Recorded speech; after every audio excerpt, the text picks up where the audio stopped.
Hey guys, Michael Furlong here from Rentroll Maximiser, and I'm having a really good chat with Mark Appleby from Buckmaster Hawkey. We've been talking a lot today around the recruitment side, Mark, from an agency point of view. Firstly, I should say welcome. How are you?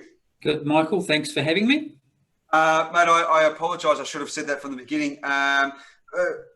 We're talking a lot about from an agency point of view, but now I want to switch gears and really have a look at it from a candidate's point of view. So let's just say, for example, and I don't really have any experience in this as such because I've been in business for such a long time. So I know that, and I'm pretty honest with myself. So I know there's been times where there's been staff that have been working for me and they're not happy and they're looking to move elsewhere. I know that happened. And I'm sure there's a staff member, a property manager, salesperson that's sitting out working today, has just gone through COVID, is probably not too sure about whether they want to go back to the office or stay with that company because of the way either the leadership has been there. What are their options, Mark? What should they do? Okay, so firstly, I think COVID sort of put pause on those that might not have been too happy where they were, if they were set up to work from home. So, and now we've come out of lockdown and then now people are starting to return to the office. If they were thinking about moving pre-COVID, they're probably about ready to start moving now. So their options are, what we always say to a candidate when they're looking to move is, firstly, why? And trying to get to the understanding why does they want to leave? And then the next question is, have they tried to address it with their hiring or their report to manager or their director? And we say that because if it can be fixed and it takes going through a whole recruitment process and then a resignation, then it gets fixed at the point where they resign, well, it's a waste of everybody's time. And Mark, do they normally do that? Do staff? Because I feel that often there's not a lot of honesty. It's a little bit like in a relationship, like it's not you, it's me sort of thing. Yeah. In a relationship it's exactly the same thing for a relationship.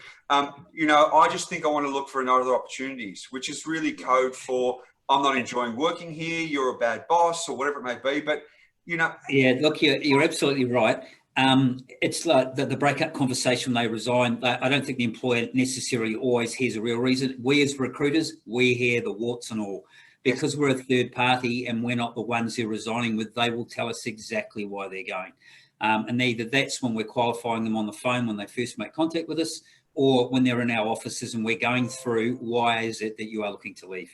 So Mark, in that scenario, would you suggest that if someone's sitting in their role now, rather than going and then just tendering their resignation, I'm very, very honest as an employer, very open to this. I don't expect people are going to stay with me forever, but what I do expect is a little bit of honesty. So if someone says, Michael, I want to leave, I'd much rather they come to me and sit down and say, do you know what? This isn't working for me. Here's 6 weeks. Can we plan a strategy? I want to go on really good terms. I want to make sure that my time here isn't tarred like we've just seen at the moment with the US president. Yeah. 4 years, whatever he did, good, bad, or indifferent, he'll be remembered for that last week. Yeah, the impeachment. Yeah. Yeah, and I think your strategy there is ideal in most eyes of a hiring manager or director, Michael. Everyone would ideally like that. The reality is that it doesn't happen.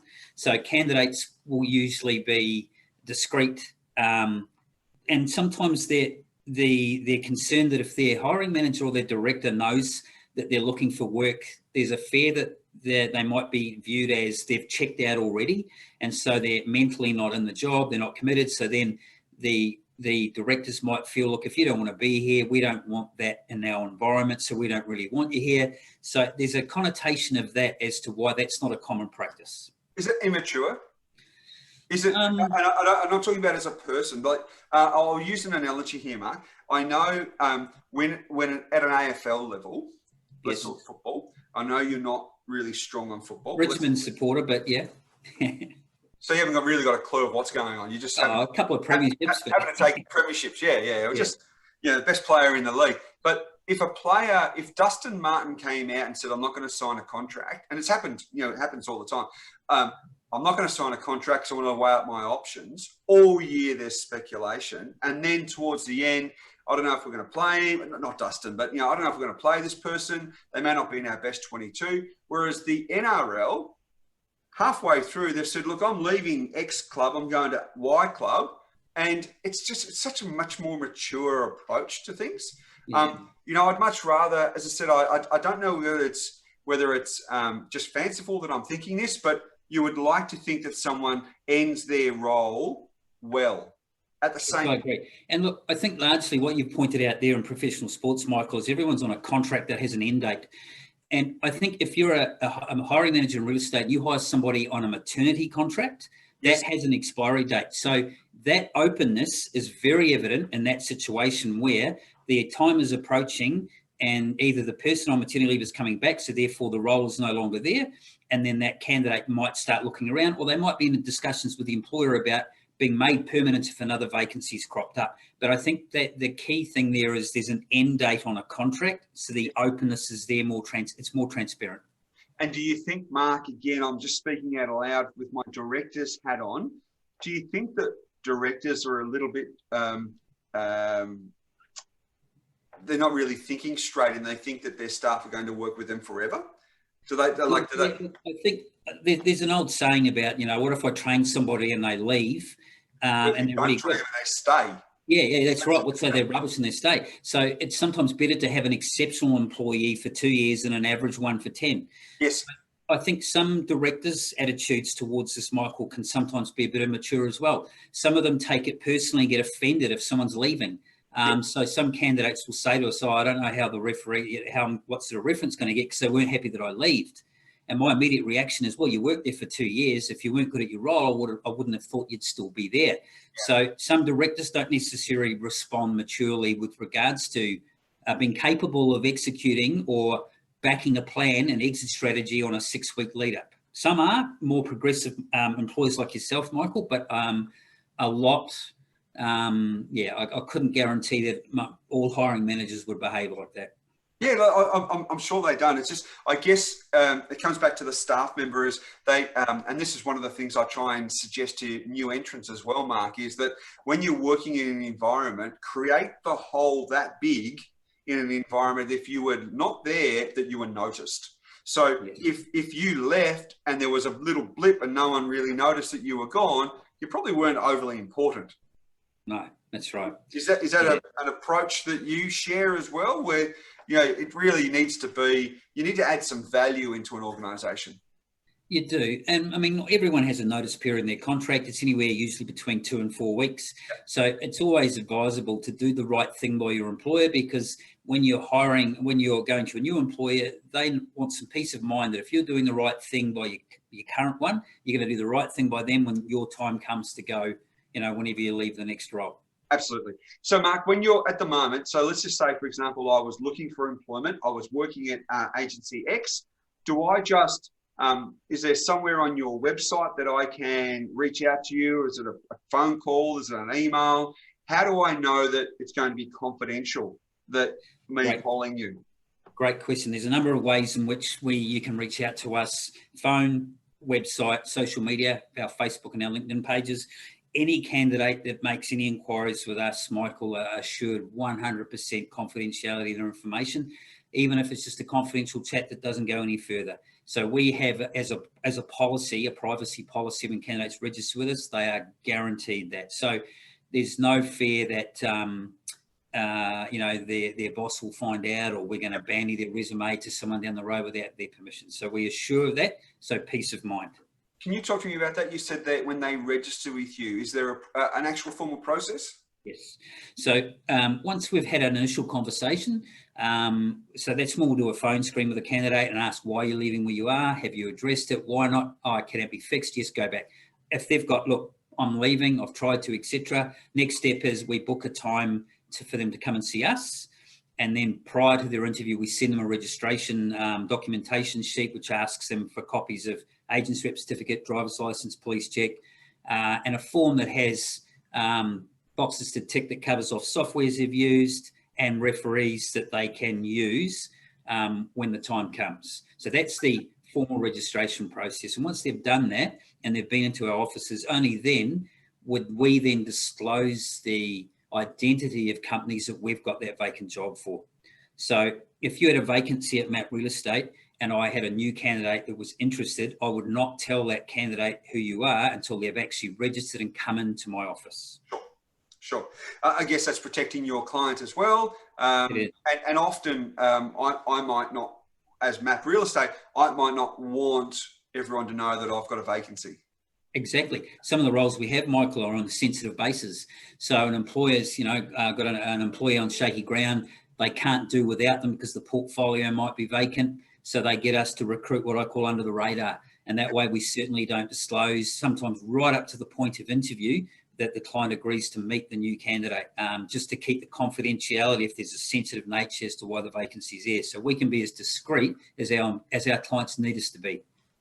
Mark, tell me, just maybe summarise, and anecdotally, of course, what are the main reasons why people leave a role?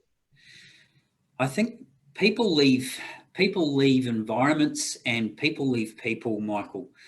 Your culture starts from the top, and you'll typically find that those that are not great leaders of people will experience staff turnover. That's, I think, one of the biggest reasons why people actually leave.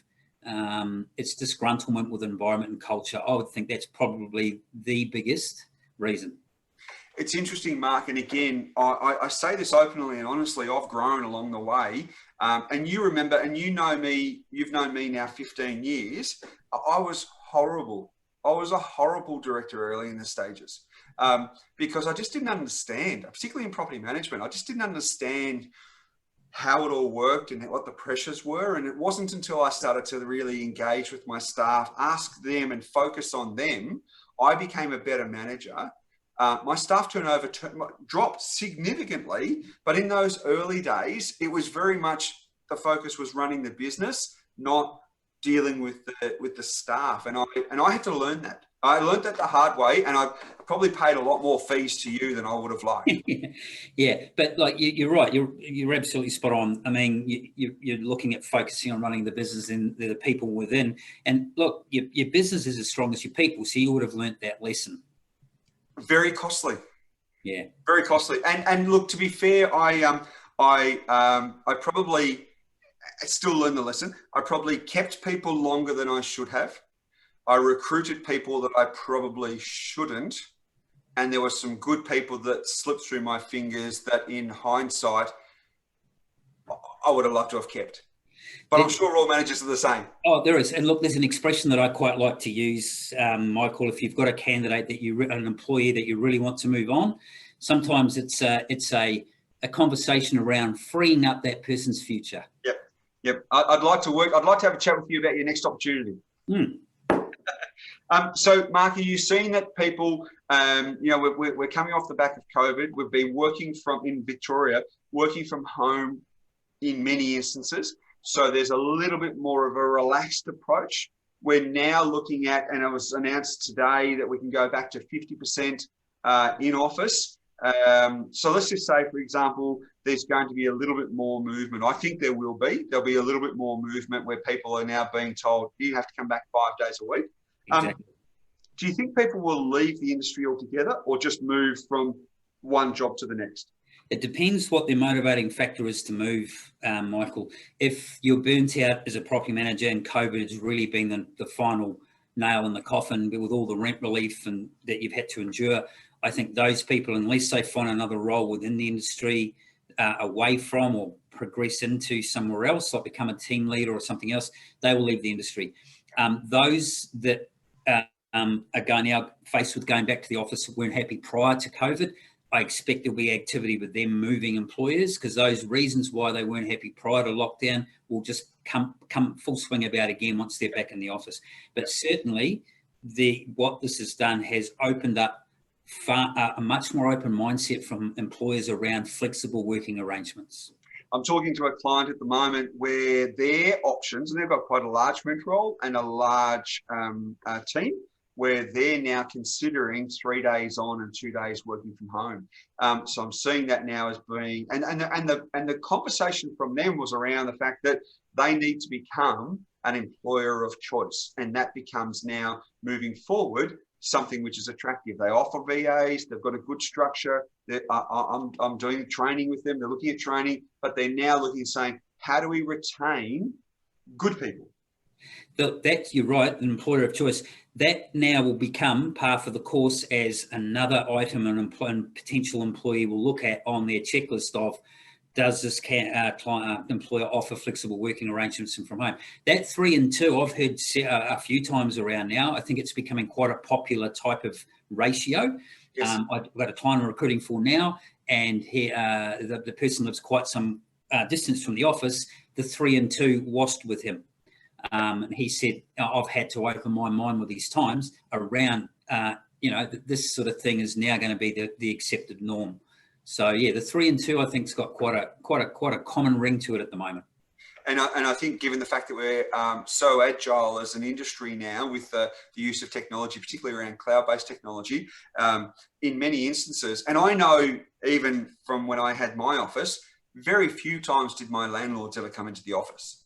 Tenants did, because I was signing up, and I haven't had I haven't had the office for 5 years, so it was really before electronic signatures. But back then, it was only the tenants. So we can be operating from 3 and 2, 3 in the office, to home. Yeah, absolutely.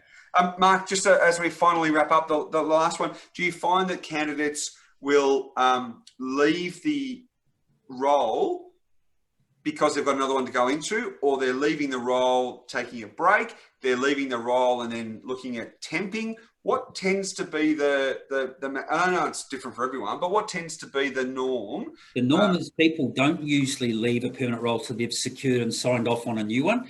Yes. That's the norm.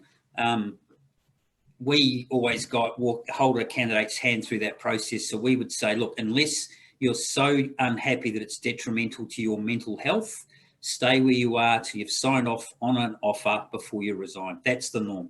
If you are in an extreme scenario where you just can't be there anymore, that's when, say, join our temp team, take some time out, do some temp work, and take the pressure off whilst you look for a new role and pick up some income while you're doing so.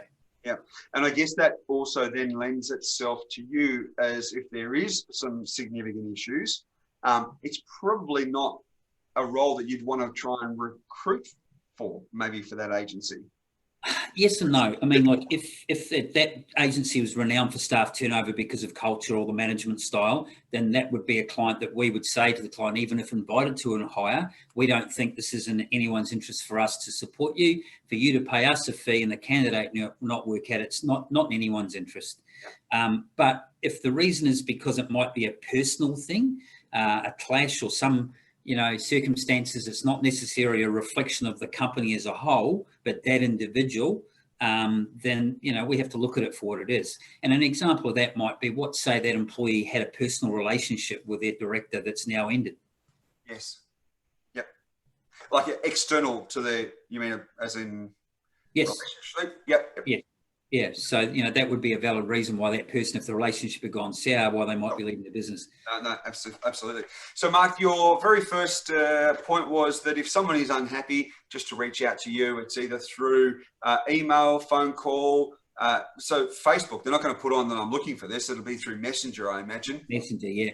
Look, the best way is pick the phone up and give us a call. Be assured that it's confidential, even if you decide to go no further. Have a chat to myself or one of our consulting team, and then we'll look at how we can assist you. Yep, fantastic. And the website's buckmasterhawkey.com.au. Mark, thank you very much. It's been a absolute joy finding out a little bit more about the machinations of the recruitment world. Thank you, Michael. Thanks for your time. It's been a pleasure. Cheers, mate.